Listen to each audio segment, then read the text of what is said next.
On va se plonger dans une histoire qui pourrait bien bousculer notre vision de ce qu'est un expert. Une histoire qui pose une question toute simple, mais fondamentale. Qui a vraiment le droit de créer du savoir? C'est le récit d'une petite révolution, mais une révolution de fond dans le monde de la recherche. Alors, cette question, elle a l'air simple comme ça, mais en réalité, elle est hyper puissante. Elle vient remettre en cause des décennies de pratiques où le savoir, il tombait dans mots, des universitaires vers la société. Le problème, c'est que dans ce schéma, on oubliait la pièce la plus importante du puzzle, le savoir de celles et ceux qui sont en plein dedans. Et voilà, ça nous amène directement au cœur du problème. Une recherche qui, pendant bien trop longtemps, a tout simplement mis de côté les voix qui comptaient le plus. Le nom un peu technique pour ça, c'est l'injustice épistémique. Derrière ce terme un peu compliqué, l'idée est en fait très simple. C'est ce qui se passe quand le témoignage d'une personne en situation de handicap sur son quotidien est vu comme une simple anecdote, alors qu'une étude statistique, elle, serait considérée comme une preuve légitime. C'est un mécanisme d'exclusion qui a des conséquences très, très concrètes. Le changement de vision qu'il faut opérer est donc total. On laisse tomber le vieux modèle vertical, celui où le chercheur observe ses sujets un peu comme des insectes, pour passer à un modèle complètement horizontal. Là, tout le monde devient partenaire. La vraie bascule, c'est de ne plus faire de la recherche sur les gens, mais de la faire avec eux. Heureusement, face à ce constat, une initiative a vu le jour, avec une philosophie radicalement différente. Alors, découvrons ensemble qui sont les porteurs de cette nouvelle vision. Et les voici, l'association ACS Cap Droit. Leur mission, elle est limpide. Construire une recherche qui se fait pour et surtout avec les personnes qui voient leurs droits limités chaque jour. C'est une démarche qui remet la science au cœur de la cité et des droits fondamentaux. Cette phrase, c'est vraiment la clé de voûte de leur identité. Elle est d'une force incroyable. Elle dit que chaque personne a, en elle, à la fois une capacité unique à comprendre et à partager son savoir, et en même temps, une vulnérabilité qui doit être prise en compte. Le truc génial, c'est que l'un n'annule pas l'autre. Au contraire, c'est de cette alliance que naît leur force. Et attention, ce n'est pas juste une belle idée sur le papier. Depuis 2015, Cap Droit a construit sa légitimité étape par étape. D'abord une petite démarche innovante, puis la reconnaissance par le prestigieux CNRS, et enfin le gros lot, un financement majeur de l'Agence nationale de la recherche. C'est bien la preuve que cette approche est non seulement juste, mais aussi scientifiquement solide. Bon, la philosophie est inspirante, c'est clair. Mais concrètement, comment ça se passe? Voyons un peu comment Cap Droit met cette vision en pratique. Le secret, c'est la création de ce qu'ils appellent une communauté mixte de recherche.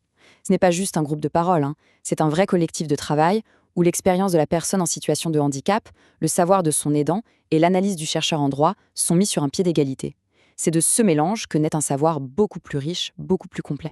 Et pour que cette alchimie prenne, il y a une condition qui n'est pas négociable, l'accessibilité. Parce que pour que tout le monde puisse partager son savoir, il faut d'abord s'assurer que tout le monde, absolument tout le monde, puisse participer et comprendre de quoi on parle. Cet engagement, il se voit dans des actions très concrètes.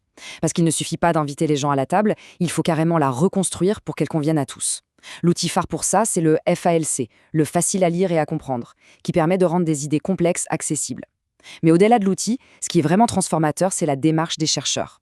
Quand ils adaptent leur rythme, quand ils simplifient leur langage, ils montrent une vraie volonté d'écouter et de changer leurs propres habitudes.